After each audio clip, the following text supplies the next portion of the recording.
Ito ang mga bagay na dapat ginagawa mo para di ka agad kunin ni Lord. Una, matuto kang maging masama minsan. Hindi ko sinasabing maging kriminal ka, ang gusto ko lang gawin mo ay matuto kang manindigan. Matuto kang ipaglaban ang sarili mo at huwag kang papayag na aapi-apihin ka. Ikalawa, matuto kang mang-iwan. Iwanan mo ang mga taong mga walang naitutulong para sa pag-unlad mo. Iwanan mo ang mga taong nanghihila sa iyo pababa. Maniwala ka sa akin. Pag ginawa mo to ay mababawasan ka ng bigat na dinadala. At panghuli, huwag kang maging people pleaser.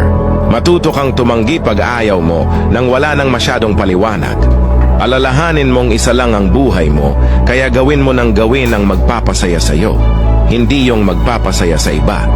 Lagi mong tandaan na ang mabait ay inaabuso, pero ang mabait na nakakatakot ay nirerespeto.